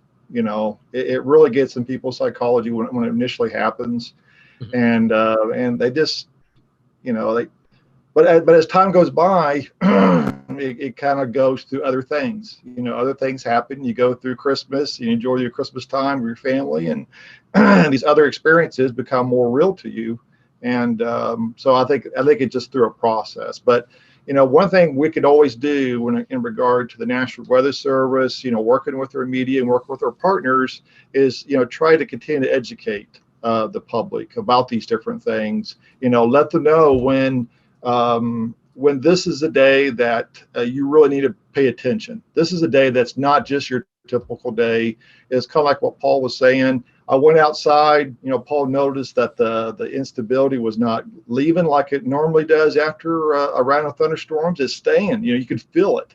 And so we need to let people know of these special days, and also educate them, know exactly what to do. Because, we can put these warnings out, we can send out the messages, but we need to let them know what actions do we want them to take, and make sure the best we possibly can that they'll do those things. Hey, for all 3 of you, for Mark, Paul, and David, let's get practical here. What lessons did you learn? You came away working this historic event. You have to have some tidbits of information that others in a weather service office can use, or those of us in broadcast can use. So, Mark, I'll start with you. Give us some lessons learned after April 27th. Well, I think about that, and I also think about how people take the warnings. And for instance, I showed a track of a trailer, and you take that to air to tell people this is why you get out of the trailer. And what's amazing to me, right after that tornado, the very next year, we had a tornado outbreak in Kentucky, Sawyersville, Kentucky. An amazing tornado went on for 60 miles. And people are calling me saying, where do I go? I'm in a mobile home. So it just baffles me at that. But you also talk about technology. I think technology has changed tremendously. And I oftentimes wonder where we would be without dual pole. I'd love to see dual pole years ago to see how many storms were missed that we called a windstorm. That's one of my greatest, I'd love to see that. But then just to show you the night, we talk about lessons learned. A lot of people say they tune to me because I'm very calm, but they can always tell when we're going to have severe weather. They say I can tell it. You're totally different attitude, which I was that night. And without social media, we didn't have social media like we have now. And I still have mixed feelings on social media, James, because I'll tell you why in a minute. But that night we were getting so many pictures in of damage while we're still on the air. We had no way to get that on that fast to show our viewers. So I actually stood at my weather computer and I actually made the camera people turn the camera and shoot my computer screen to show people the severity of the storm, how bad the damage was. But I think when you start showing damage, we talked about the potential dangerous tornado situation that night with the watch that went out. That's when people heed the warning and then they take notice to it. That and the golf ball side say, oh, like you say, it's halfway through the storm, they start panicking. It's like a hurricane because I lived in Florida, worked down there too. But that's what people say, oh my God, I got to do something. But you talk about NOAA Weather Radio, and I see Bruce is on here too. Right after that tornado at Camp Creek, we partnered with NOAA, with the guys there with NOAA Weather Radio. I went to a Walgreens in Greene County. They were wrapped around the building before I even walked in the door. Okay, and that's fascinating to me. But why you tell them over and over? I don't know what it is. They I don't know. But with social media, my big complaint with that now, I don't know how you guys feel about this. We had a hailstorm 2 weeks ago, golf ball size hail. We never broke into programming. It was all Facebook. I have a problem with that. I wasn't there that day, but that is alarming to me, being in a TV business, because I don't care who you are. You're getting something like that outside. What's your first instinct? I'm not going to Facebook. I'm going to turn the TV on and see what's going on. I don't know if you agree with that, disagree with that, but is that if our society is going to that extreme, I have a problem with that, because now you've got a whole new definition of how you're going to get that message out, because there are still people who are not on social media. You've got people who watch TV. So we're in that gap now. How are we going to merge that together to get the warnings out? Needs to be both and. This isn't right. When the safety and life and death, this is not either or, it's both and Kim just dropped in, ATSC3 next gen TV. I think there's a role for that in the ability. And I think this was sort of the promise of digital TV and all these sub channels as well. Right. We can leave programming on the main channel and do our severe weather coverage on .2, except that the cable companies didn't want to carry .2 and the satellite companies didn't want to carry .2. They're not making money on that. And they're not making money on it. And so we can't shove over the severe weather coverage. And then there's this hesitation, I think, in a lot of places and I mentioned this in our chat, that 10 years ago when we had our event in North Carolina, we bumped golf to .2. And that, gets a lot of people, but I think that's the better play, right? When you have something that's life or death programming, you've got to put that on your main channel. But in the future, it might be that we can, actually the devices and the transmitters can all be smart enough that we could send both of those signals out at full power and people can pick it up. But again, most people in the United States get their television through a cable company or through a satellite company, or now through an internet MVPD, and those are the folks that we have to convince to say, look, we need to be able to feed this content both ways, and then let the devices at the other end, your cable boxes and whatnot, make the decision of which stream to pull based on, are you in the warning or not? And I think there's a lot of potential for that coming forward. But at the moment, the best choice, in my opinion, is both and, right? I find interesting in all this, and David brings it up, and I'll stand on my soapbox for a second. We're getting so much now. No, I'm saying we're getting so much through social media, and David points that out, and we're learning so much. But isn't it interesting that social media has created so much hatred in this country? I find that interesting that we get information out. A lot of people rely on it, but I've never seen anything so divisive in my life these days. But I'll tell you the other thing is social media, especially for some of the younger people, they want to have their social media that people go to. And unfortunately, in this business, that's been allowed to take place. So we're taking off the main platform. We're doing individualism. And I think that's a scary thing. It's a scary trend because you're only reaching so many on that platform. So I don't know how, and it's continuing. And for some stations, it's getting worse. I don't know how you're going to rein that in. I'm going to throw something out there that James is going to hate. But to me, go for it. Go. To me, this is one of the reasons why we're never going to get rid of sirens. Because at some point, I think we need to have something in the ambient environment that is a backstop. And we know that people, a large share of people find out that they're in a warning because they hear a siren, and that's not the only thing that they're basing, their decisions on. What we need to assure is that people are confirming the threat, not just out of hand ignoring it.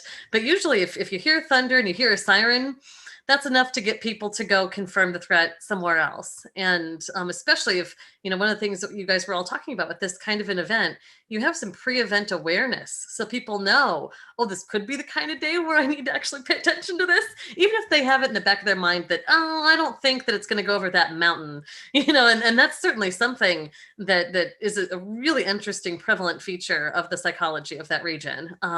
But even so, if you put something into the environment that tells people you need to pay attention, we're surrounding ourselves. It's almost like we're walling ourselves in with these devices and putting blinders around ourselves.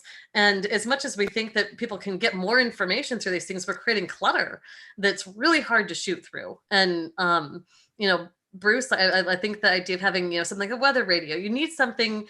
You need to have these multiple layers. Unfortunately, I just don't think we're ever going to get rid of that. So James, I think I was just going to say that one of the conversations about next gen TV, ATSC3, is putting TV tuners or FM tuners essentially in your phone. And then being able to send as part of the television stream, the IP, this digital stream of content, something that would actually sort of like WEA would wake your device up and say, hey, there's something going on. You're in the zone and you need to pay attention. And it might even be, sort of like WEA on steroids, to where it would actually take you to the ability to pull up your station of choice or your outlet of choice, and whether it's an app or the live stream coming off the transmitter. That's one idea that's been discussed as a way to use this new technology as a learning thing. I think the problem with it is that, like anything, you depend on any one thing. And if you depend on that one thing to the exclusion of everything else, then you have a single point of failure, and we can't have that. And I think that's, where a lot of the siren mentality is. People count on the siren when the siren is not really to be counted on. It's turned into a single point of failure. And as a result, you're counting on multiple things at the same time, and being situationally aware, right? If you're out and you live in a neighborhood and there's a big old siren a couple blocks away, and you're out and about and during the day, and you've got your phone, and you've got multiple ways to get that warning. But as soon as you crawl in the house, get under the covers and get nice and warm and cozy, all of a sudden, a lot of those things have gone away, and you're down to a single point of failure. Nothing has changed other than your situation, and having to think about, all of that. Those are not easy problems to solve, as we all know. And I agree. I mean, to an extent, I agree with both of you. I think that, that there's a siren mentality we need to get away from. But at the same time, in some communities, especially where you have some sort of entrance training, like college campuses, for example, sirens can be a really good tool. But I'm not sure that works across, large plots of countryside, especially given how mobile we are these days. There was the study that was done, survey that was done by Rob Dale and a couple other people a few years ago that did a survey of all these siren policies, and just from one town to the next, they're all over the place. Some places are, confirmed tornado warnings only, and other places are, well, we'll sound them for just about any warning that the Weather Service issues. Oh, and we sound them at 8 and 5 every day to let people know when to start and stop the workday, which was exactly, sort of going back to the agricultural roots of some of these places. And there's nothing right or wrong about any of those if the community supports it and understands that. But is that always the case? We don't know. Sirens are the worst thing ever, except for not having sirens. I mean, except for the alternative of not having them at all. And it is a difficult problem for all the reasons that you raised. So, Mark, you've raised a really excellent point, and in Troy and all of that conversation, I think we need to be mindful of are people situationally aware, and how do we get them to that place where they can know, especially for a day like April 27th was in your area, get them ready to actually watch you and be attentive to your messages. Well, and then you have the student weather person who wants to be a meteorologist. They tend to get in the mix as well, which I'm sure we're all aware of. And that makes it even worse sometimes. But you talk about sirens. We talked about that. We've done many, many stories on sirens. They would not work here. A, it's cost effective. It's too expensive. And B, like Greene County is such a large county, you'd never hear the warning. And you've got the mountains right there. We've done many, many stories on that. And it will never happen probably. So, and the other thing I like to tell people, you take your phone and you say, how many of you, what's the forecast? All of us are going to give something different. And they're all not going to match. And that's, people are getting so much, I think it's overload. And then you wonder where they're getting the data from. And then when we have the severe weather events, where are they getting that data? That's the questions I have. Hey, that's a really fantastic point. I was going to say, let's talk about mental health after the event is over. I chose not to talk about it for 6 months. I just had nothing to say. Forrest Gump. That's all I got to say about that. I didn't know what to say. What was it like in the following days and weeks and months for all three of you after working this event? Did you struggle at any point with coping with this thing? I didn't, James. Myself, I didn't have any problem with it, but the audience did. There were some people that I could see needed counseling because I would get, they would be consistent. They would be constantly, if I mentioned the word thunderstorm, they'd write me like a paragraph of explaining how they're very upset about that forecast. And is it going to be bad? And I try to explain to them, and I tell them exactly. I said, no, it's not going to be that bad. Then they write, well, how bad is it going to be that? They wouldn't want to stop talking about it. They were obsessed with it after that. And I think they were terrified. I think they really, really were terrified. I don't know, personally what their problem was, but some people have problems anyway. But I told some people online when I would email them, I said, you need to talk to your doctor and find out about getting some counseling. I said, because you're going to live in the South here, you can't be terrified of every thunderclap that you're going to hear because you'll go nuts. You can't. There's just too many of them. Unless you're going to hide in your basement all the time. And I'm a weather geek, so I enjoy thunderstorms. Matter of fact, once I retire, I'll actually be able to go out and watch them. You're going to go storm chasing. No, I wouldn't go that far. But I will look at them. And the next snowstorm, I'll just sit back and say the same thing. I say, wow. Yeah, see, Paul and I have been locked up in these studios for like 60 years. We need to get out and see the world sometimes, But David, at the Weather Service, did you guys bring in any counselors up there for your staff? The National Weather Service does have, people you can reach out to. We didn't necessarily bring somebody into our staff. But we do have the opportunity to talk to somebody if you want to. I will say to your question, does it affect you mentally, and over the next couple of days and how you react? I say most definitely. Now, you cannot say, if I at least for me personally, I cannot say it did not affect me. Probably my sleep habits was a lot different, maybe a little more irritability, maybe sometimes more quiet than normal.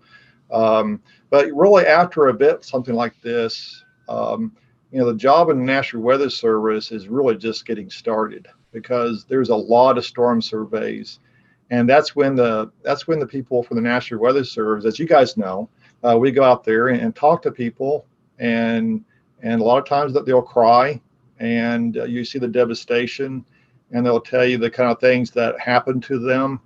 And it's very, very tough. It's tough to go through that kind of stuff. And then you feel for these people because you know what they went through. At least you get a feel for what they went through, and then you kind of bring that stuff back to the office. But then for the people that are working the radar, they got to make life decisions. For putting out warnings, and then you always second guess yourself. Did I do everything I possibly could do? Maybe I could have done this better. Maybe I could have saved more people. So it definitely affects you, and over the next days, weeks, if not soon, sometimes months, to a certain extent. Mark, what about you? I would say it affected me. I mean, you're on such an adrenaline rush, I think, when it's happening. And then when I went out the next day, at the time I had a boss who didn't want me to go out and look at the damage because they said I scared the people, which just floors me. But when you're down there in the damage, I want to read you something because I interviewed the emergency management director of Greene County last week. She put it so amazingly well, because you know how you go out, you're talking to people, somebody who just lost a loved one, lost property, you never know what to say. You just sit and say to yourself, I mean, you feel horrible. You're down there, you're looking at their damage, and that's something that will always resonate with me. I will never forget those days because I went down day after day just to see the damage, try and learn from that, try and educate the public on what I saw that they hadn't seen. But Heather Sipe is our emergency manager director at Greene County, and I asked her, first of all, what you say. She said, one of her quotes here, it's very hard because you can never know what they went through. All you do is try to comfort them. You never say, I know how you feel. You never know how they feel. And all you can do is comfort, say, we'll be here for you. We'll help you rebuild. We'll take care of things. But then the other quote that I have, and she talks for all of us. She says she was a first responder. You're so focused on your job, which we all are in television, the weather service, that you have to tuck everything else in. But she said there's a time when it comes crashing down and you have to get back to the human side. So her quote was, with the first funeral procession that came through, they were at the crossroads. In other words, the station where everybody came together, all the first responders. And we stopped everything we were doing to pay respect. And I think for that, it hit me. The people died in this, people perished. And in the end, I just sat down and cried. And if you don't cry right at the moment, I mean, it still, bothers me too, but you just got to think about that because people did die. And, you just don't have feelings about that. So. Right. And again, people don't really understand it unless you've walked a mile in our shoes. But and we'll talk about our part of it next week. But we've got to take a break. And Mark and Paul, you guys are doing your late newscast, right? You guys have to go here in a minute, don't you? Yep. Yes, indeed. Yeah. So real quick before you go, tell us how to follow you on the Twitter and the Facebag and everything. Give us some plug away. This is your chance to plug anything you want to. Go. Go ahead, Mark. Oh, well, it's Mark Reynolds WX on Twitter and Facebook. You can look at it on WJHL. I will leave you on two side notes. I know you guys like some websites. Two stories that I love to look at. Years and years ago, we had a tornado in Rye Cove, Virginia in 1929. Hit a school right after the kids had lunch, and 12 kids perished. With that, some of the kids were blown over 100 yards. Totally unexpected tornado. I've been there. They have amazing photographs of that school. The whole area blown apart. So that was the Rye Cove tornado, 1929. Also Cherry Hill in the Kingsport, Hawkins County, Burnsville area. That was in 1933. 8 people died there. And the reason I'm pointing those out, there are so many tornadoes that hit this area that kind of go unnoticed, but they do happen here. And one of my big things I'll leave you on, I asked my news director after 2011, and I still want to ask city officials the question, what if that tornado from 2011 it came into Washington County, had it gone 20 or 30 more miles, it would have hit Johnson City, which is a huge population. And I just wonder what if, and we had that happen in 1974, Kingsport, that tornado track right up through there. So that's how I leave you. Just what if, and would we have been prepared, and are we prepared for something like that? Because it's going to happen again. That's not when, it will happen again. And that's a great pick of the week. That's exactly. All right, Paul, before you go, how do we follow you? Plug away. Go. Well, you got to follow me quick because I ain't going to be around much longer. You can't. You got to stay on the tweeter. Come on. I mean, I don't know about that. Paul Barris, WRCB, for the Twitters, the Twitterverse, and then WRCB Weather. That's for the Twitterverse. And just go to Facebook, WRCB Weather. Usually we put everything on that. And for my individual one, I don't push myself as hard as I probably should. But being almost 70 years old, that just happens. What can I say?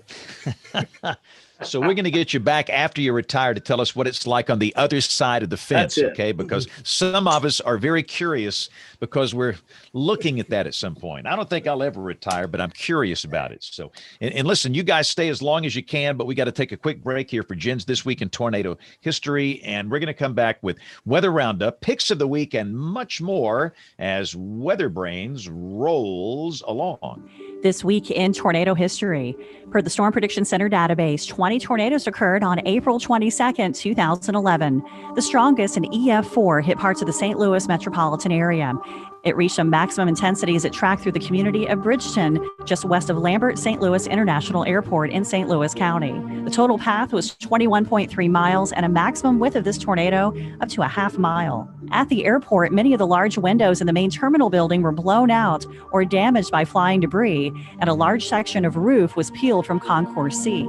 Most at the airport were evacuated at lower levels and to interior rooms before the tornado hit, but there were still 5 people injured by flying debris. Damage to the airport was estimated at $35 to $40 million. Overall, in St. Louis County, 233 structures, homes, and businesses sustained major damage. Over 2,000 had minor to moderate damage. Read about this event on our website, tornadotalk.com. Calling all weather enthusiasts. Join the American Meteorological Society by becoming a member of the band at amsweatherband.org. As an AMS Weather Band member, you'll get to go behind the scenes with the scientists of the American Meteorological Society, whose members have been at the forefront of weather, water, and climate research for over 100 years. You'll learn about the very latest research from the scientists who are actually doing it. What's more, you'll become a part of a passionate online community of weather enthusiasts. Get access to exclusive videos, webinars, and other fun content, and support the science you love. Learn more and join the band today at amsweatherband.org. Well, Bruce Jones, welcome back, sir. How have you been this past week? What's happening in your world? Been very good. We're expecting a little snow in the early morning hours tomorrow here in Kansas City. Yeah, probably just on the grassy areas.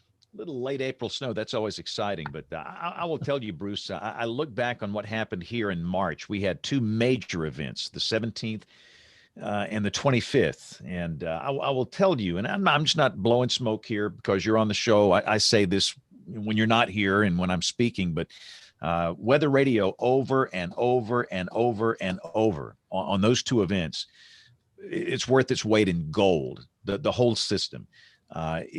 Sure, any system can fail, but the reliability, the number of people that heard the warning off that weather radio, it forced them to turn on the television or flip on the radio or find out what's happening. It was just stunning how well the system performed here on those 2 events. And I think it's so important that people understand that. And a lot of people listen to us in places where their tornado season is just beginning or it hasn't even started yet. So it is so critical for you to help us pass along the word about how important having a weather radio is. Well, yeah, thanks, James. You know, the whole system was designed by the federal government, and it was designed kind of in response to things like the Palm Sunday outbreak in 1965 and the super outbreak in 1974. When the warnings were coming so fast and furious that you couldn't keep up with them all. So the National Weather Service came up with this idea of having an indoor tornado siren. And that's exactly what a weather radio is. It's an indoor tornado siren. And designed to go off automatically, and not only to go off with a siren type sound, but to tell you why it went off. Is it severe thunderstorm straight line winds? Is it tornado? And if it's a tornado, where is it and where is it heading toward? And is your community in the path of the storm? So yeah, it was designed to act kind of like a smoke detector where it's always working silently. And then the National Weather Service, they can activate these gizmos. So you really have a tornado siren inside your home. It's important to remember that the outdoor sirens are part of our civil defense of the 1960s to warn against nuclear attack. And back in the 1960s, I lived in Austin, Texas in the 60s, and we didn't have central air conditioning in our home. We had the windows open in the spring and summer, so you could probably hear an outdoor siren inside the house, but that's not the case anymore. So, you really need to use the indoor tornado sirens like these weather radios, and they were designed to go inside your house to be used there. They silently sit there. They're only about $30. And really, DHS, FEMA, American Red Cross, National Weather Service recommend that there should be one of these gizmos in every home in America. And I want to make this point, Bruce. I've heard this. I'm not going to get one of those because I don't understand how to program it. There's a notion that you have to have somebody else to program that weather radio. It's really not that hard to program these things. And I've seen non-techies do it. And I think we do these weather radio programming events and people get the notion that, I've got to go to some programming event. You don't have to do that. It's not that hard. Yeah. Not programming a computer. Yeah. Yeah, right. You're not writing code. You're not writing, it's not that hard. Yeah, we've really tried to make them as simple as we possibly can. And you're right. It's not that difficult. And there's software inside this gizmo that kind of walks you through the process anyway. As long as you know what county you live in, you're home free. So we've got a special for those of you who listen to WeatherBrains. We've got a special. If you'll go to midlandusa.com, there's a promo code that you can use to get 25% off of the purchase of any weather radio product. So we're sponsoring WeatherBrains with my little spiel here. But we want to give something to you. You get 25% off when you use the promo code SPANN25. That's SPANN25. SPANN25 is the promo code. And when you use that, you get 25% off on your weather radio purchase. And it's free shipping on the larger orders. So it's just something that we're trying to do to make these more affordable. Because again, as meteorologists, those of us who listen to and watch WeatherBrains, we kind of get the message and we try to pass it along, but we just want to make it so easy that people have no more excuses for not having a weather radio in their home. So thank you all for carrying this message and spreading this message and helping us build a weather ready nation, because I have now for the past 40 plus years been preaching that every home, school, and business in America should have the voice of the National Weather Service. Preach on, Reverend. Here's the other thing too. I hear this all the time, Bruce. People will say, well, out here where I live, the cell service is not good. This has nothing to do with any cell service. Let's make that perfectly clear. Yeah. And a lot of people have satellite TV, James. When the rain starts hitting that satellite dish, you lose your signal right in the middle of the worst storm of the year. The rain's pelting against there, and you got a mesocyclone coming, and what a terrible time to have your satellite TV go out. So yeah, there's a jillion reasons why everyone should have a weather radio in their home. They're not that expensive, and thank you for helping us spread that word, James. A jillion, is that like a gigawatt? What's that? Yeah. You said there's a jillion reasons. Is that like a gigawatt? It is. There's a gigawatt of reasons. Bruce, don't you think this is ideal for people who don't have good cell service in their home, because they're not going to get that secondary cell phone alert? And this is going to be a lot better if you get poor service. Yeah. When I was on TV in Topeka, when we made that switch to digital TV transmitters, a lot of people out on our fringe zones, they lost our signal because the analog signal went farther than the digital. And I used to mail them a weather radio, say, hey, I'm sorry that our signal cuts in and out, so here's a weather radio for you. Plug it in and trust it, and we'll still keep you protected. But you're right, a lot of areas Out here in Kansas, I can take you to counties where the cell phone service is pathetic, and NOAA Weather Radio comes in loud and clear. So remember that if you live in those marginal areas, and there's still plenty of them in the USA. All right, so we're going to do weather roundup here, and again, I've got to phase out from Studio S back to Studio A back over here. So we have all of these hosts. Everybody here is a professional broadcaster. So somebody's got to jump in here and take it and run with it. I mean, we have a series of professional broadcasters here, but in terms of the Deep South down here, we are so thankful that we have a break in the severe weather.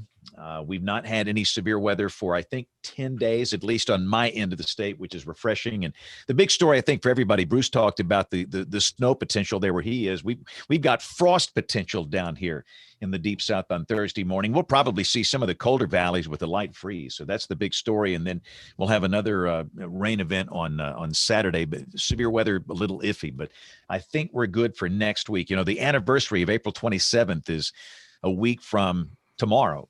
And the last thing we wanted was a severe weather day on April 27th, 2021. But I do believe we have a ridge and it looks good. So with that, Mr. Kimmel, I'm going to toss it to you and you guys take it, and we'll see you guys next week. Okay, James.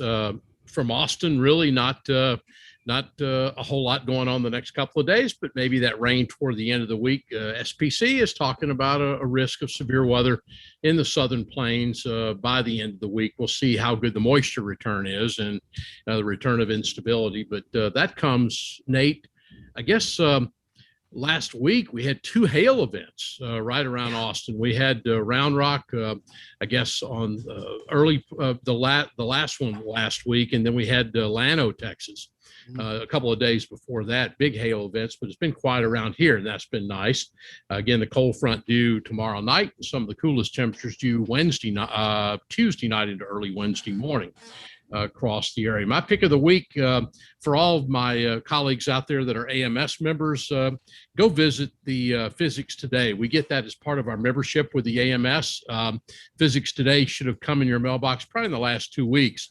But in there, Dr. Anne Lawrence Mathers of the University of Reading over in the UK did a great story. And it was one of the headlines on the front copy. I kind of got intrigued by it. Medieval weather forecasting.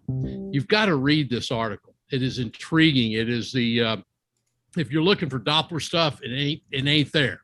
But it just talks about, it really talks about some of the stuff that people in the Islam side of the house, back in the years way back, where people involved in, I guess they called it astrometeorology or whatever. There were some interesting techniques used back in the days, and did a very nice job in that article. I strongly recommend that article.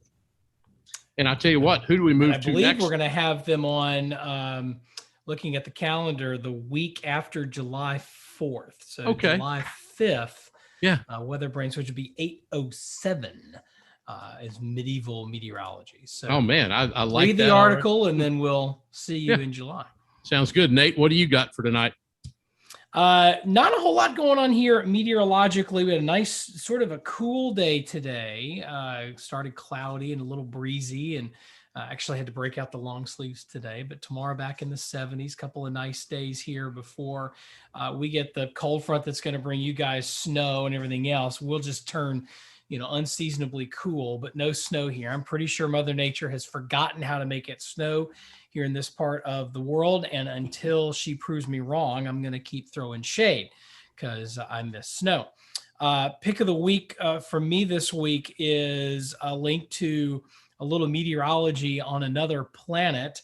Obviously, flying is a very meteorologically intense activity, and we did that. We, being the human race, did that on another planet today. NASA and JPL flew the Ingenuity drone essentially over on Mars today from Jezero Crater, and a successful first flight. And there's some meteorology involved in that, and a meteorologist actually on the team for all of that. So just really excited for the JPL team and for humanity at large. We did something really cool today, and it just goes to show when we set all the crap aside and we work together and we believe in ourselves and believe in the science that we're doing, we can do some pretty cool stuff. Aubrey, I know you've got to do TV in just a couple of minutes. So, yeah. So do you want my weather or do you want my pick of the week? You can do Yes. anything, Aubrey. Yes. Because I don't know how to cut this damn thing off. So I mean, somehow we got to end this thing. I don't know how to end it. That's the show title. I'll handle the end it. You get us to the end and then I'll wrap it up. Okay. Then we just all log out and we let James handle it all in post. Oh man, I am not looking forward to this cold front coming through on Wednesday. Not much rain for us, but I mean, we're going to go from low 70s tomorrow. Maybe if we overperform, we could get into the mid 70s. And then Wednesday morning is going to be nice and fine and in the low 60s. And then everything comes to a crashing end by the afternoon, dropping into like the 40s by late afternoon. And it's going to be windy.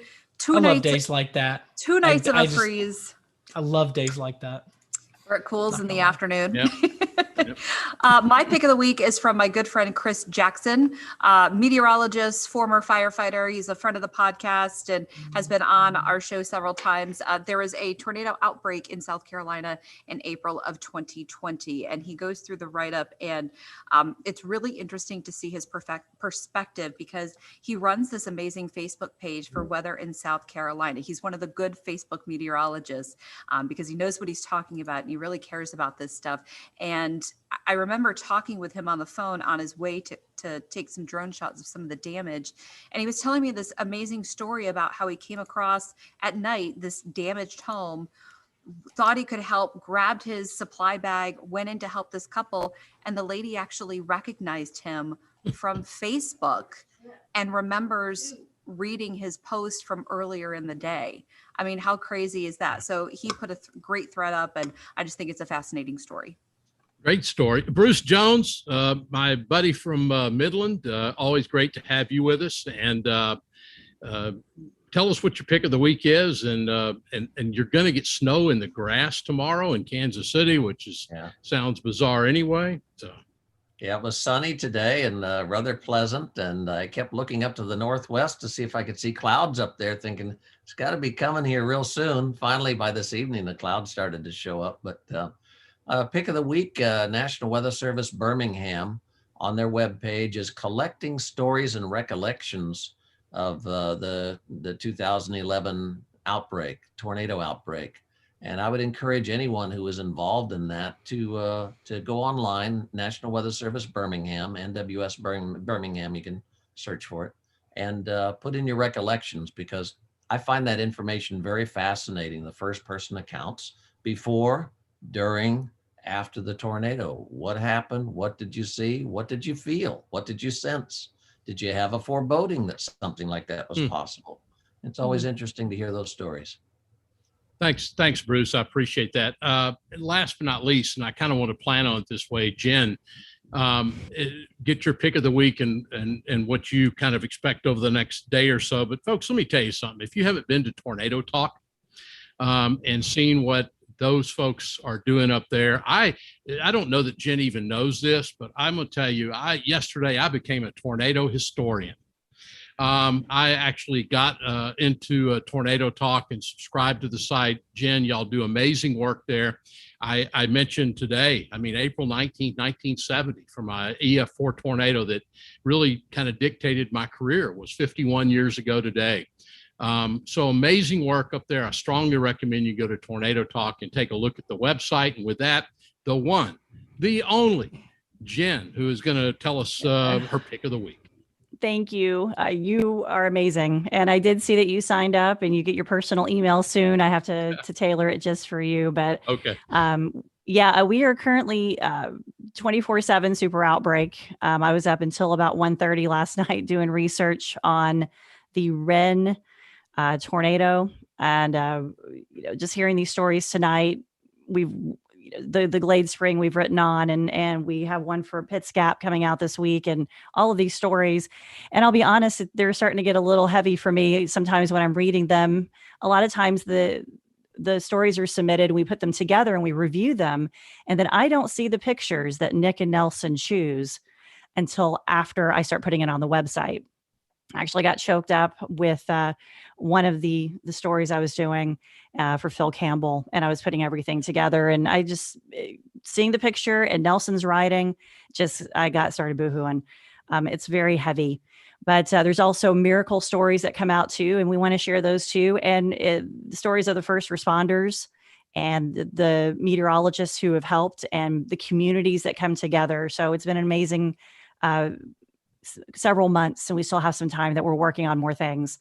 We're about to get snowed on here, but you know what? I'm going to put a positive spin on the snow. I'm so stuck in the house right now in front of the computer. Who cares? Just let it snow, and I'll deal with it. My pick of the week is actually from the AMS Weather Band.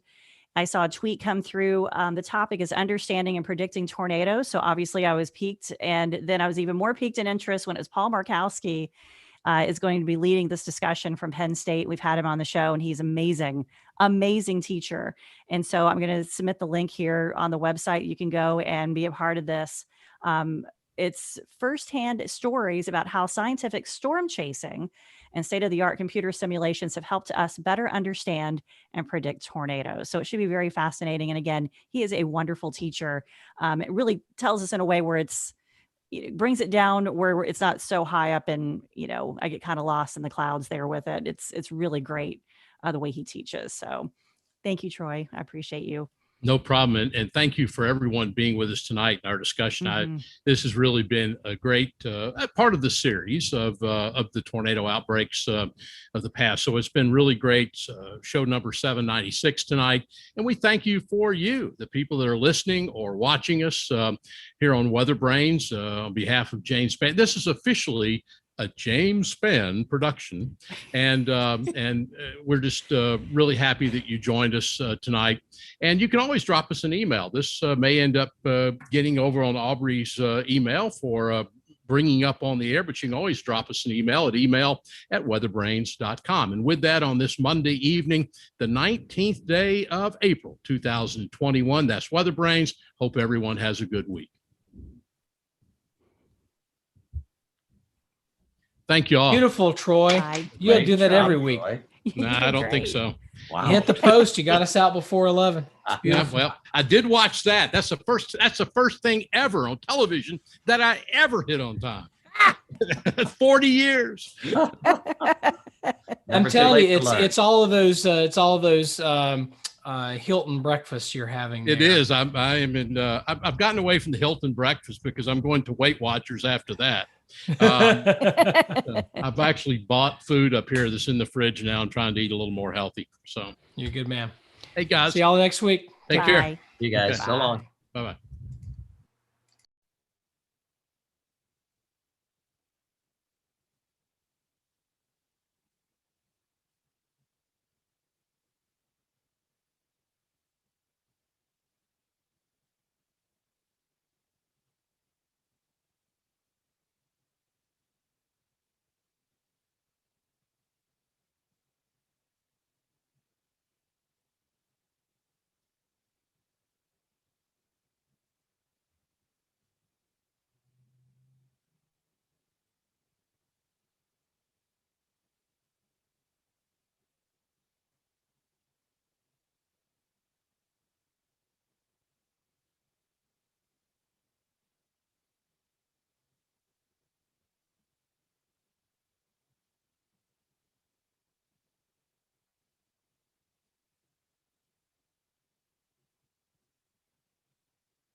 Will. Thanks to everybody for kind of picking that up at the end. Thank you guys for watching. Next week, we'll pick up on the April 27, 2011 10th anniversary, and we'll focus more on Alabama and Mississippi and the region down here. But great to hear from our friends up in Tennessee and Virginia and Georgia talking about their tragic day 10 years ago. So on that note, I got to go finish the weather here. Thank you guys for watching. We'll see you all next Monday night. Have a